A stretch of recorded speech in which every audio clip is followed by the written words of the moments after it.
Okay, let's jump right into this explainer. If you've ever looked at the stock market and felt like it's nothing more than a giant, chaotic casino, you know what? You're definitely not alone. But what if there was a way to actually transform that casino into a highly structured, reliable tool for building wealth? Today, we're breaking down Benjamin Graham's absolutely timeless principles from his legendary book, The Intelligent Investor. Now, this isn't some get-rich-quick scheme. It's all about sustainable wealth building and keeping your risk to the absolute bare minimum.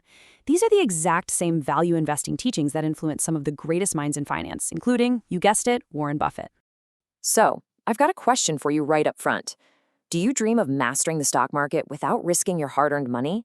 Most people end up losing money simply because they let their emotions drive their decisions. Today, we're going to learn how to stop that emotional decision-making cold and start genuinely protecting and growing your wealth using proven, time-tested strategies. Here is our roadmap for today. Number 1, investing versus speculation. Number 2, meet Mr. Market. 3, strategies, defensive versus enterprising. 4, rules of wealth protection. And finally, number 5, the intelligent investor's mindset. Let's start with part 1, investing versus speculation. Think about which side of this line you currently stand on. On one side, we have the investor. An investor is laser-focused on the long-term value of an asset. They are carefully analyzing the business, looking at its health and its actual growth potential. On the other side, we have the speculator. Now, the speculator is really just chasing quick profits by betting on short-term price movements. Graham warns us that speculation is literally gambling.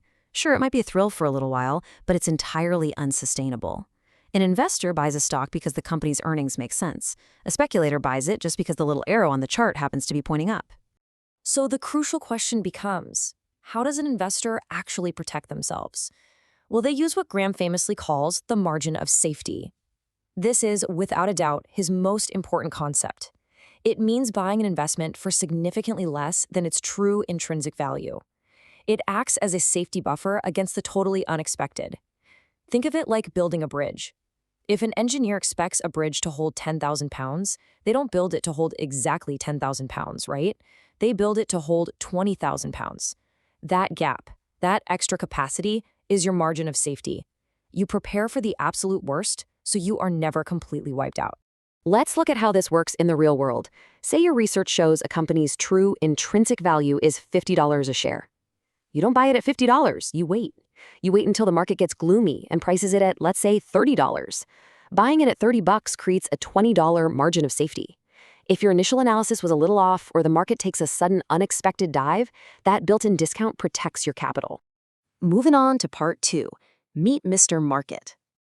Graham introduces us to a character he calls Mr. Market, personifying the stock market as this highly unstable, manic-depressive business partner. Some days he's your absolute best friend, other days he's convinced the sky is falling. Every single day, he knocks on your door offering to either buy your shares or sell you his. And his mood swings are just wild. When he's feeling overwhelmingly euphoric, he prices everything way too high. But when he's deeply pessimistic, he'll offer to sell you his shares for pennies on the dollar. Graham teaches us that your job isn't to be influenced by his crazy moods. Your job is to exploit them. So here is exactly how you handle him. When Mr. Market is fearful and pessimistic, he completely undervalues great companies. That is your golden opportunity to buy. When he's euphoric and greedy, he overvalues them, and that might just be your time to sell. The massive takeaway here is to completely ignore daily price fluctuations. Take Amazon, for instance. Historically, Amazon has seen some absolutely severe temporary price drops due to Mr. Market's mood swings. But because their fundamentals, their earnings, and their dominant market position remained incredibly strong, the true value of the company just kept rising. If you kept your eyes on the fundamentals instead of giving into the panic, you won. History is absolutely packed with Mr. Market's extremes. Look at the late 1990s. The dot-com bubble was pure, unfiltered euphoria and herd mentality. Everyone was buying just because everyone else was buying, totally ignoring intrinsic value. Then, fast forward to the 2008 financial crisis, pure pessimism, panic everywhere. But for the intelligent investor who stayed calm, 2008 created massive, once-in-a-generation opportunities to buy incredible, high-quality assets at historically low, deeply undervalued prices. All right, part 3, strategies, defensive versus enterprising. The defensive investor is basically the guardian of their wealth. They want stability, they want to put in minimal effort, and they want low risk. They stick to reliable, high-quality bonds and well-known dividend-paying stocks. On the flip side, we have the enterprising investor. This person is a hunter. They're willing to put in intensive research and take on higher risk to track down undervalued growth opportunities. Think along the lines of an overlooked tech startup right before it gets famous. It takes way more work, for sure, but it offers the potential for much higher returns. You really have to sit down and decide which approach fits your life and your personality. Now, for those of you leaning towards the defensive route, a solid sample portfolio mix might look a little something like this. You're looking at maybe 40% in highly secure government bonds, another 40% in high-quality established dividend stocks, and a solid 20% kept safely in cash reserves. This kind of setup provides steady, reliable returns with very low risk. It keeps you totally safe from those wild, speculative bets that end up wiping out the speculators. This brings us to part 4, the rules of wealth protection. Regardless of which path you choose, defensive or enterprising, you need strict, rule-based criteria for buying any asset. Following clear rules is what completely removes emotion from your decision-making. Step 1. Only buy companies with stable, consistent earnings. If their profits are bouncing all over the place, just walk away. Step 2. Ensure they have a very low debt-to-equity ratio. Having too much debt is exactly what kills companies during an economic downturn. Step 3. Identify a strong competitive advantage in the market. Having these strict, non-negotiable rules acts as your personal compass when the market inevitably gets confusing. And hey, another massive rule of wealth protection: diversification. We've all heard the saying, don't put all your eggs in one basket, right? Well, concentrated risk is incredibly dangerous. Whether you're a defensive or an enterprising investor, diversification is your essential insurance policy against those unpredictable market swings. By blending different asset classes, for example, holding both real estate and a broad market index fund, you significantly reduce your overall risk while still setting yourself up for sustainable, long-term growth. Let's round this out with part 5, the intelligent investor's mindset. Listen, all of the math and research in the world will not save you if you lack psychological discipline. Investing is not a sprint, it is absolutely a marathon. Patience is what actually pays off. Look at Warren Buffett. He held his investment in Coca-Cola for over 3 decades. Why? Because holding quality assets for the long haul allows you to weather those temporary setbacks and genuinely benefit from the explosive power of compound growth. You simply cannot and will not get those kinds of results if you're nervously jumping in and out of the market every few months. To help you maintain that kind of patience, Graham highly recommends a mechanical strategy called dollar cost averaging.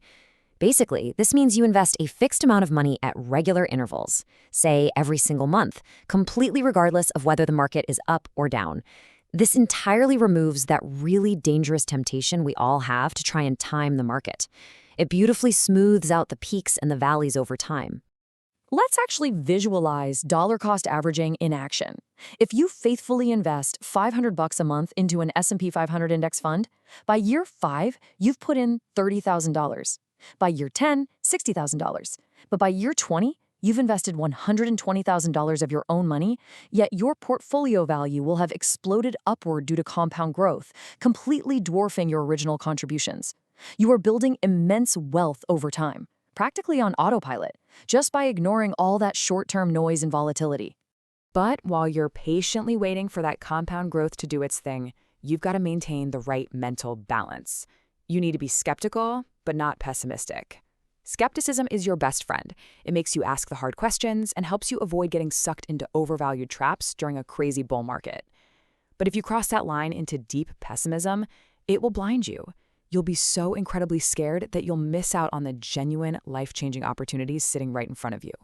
You have to balance caution with curiosity. And naturally, curiosity leads straight to continuous learning.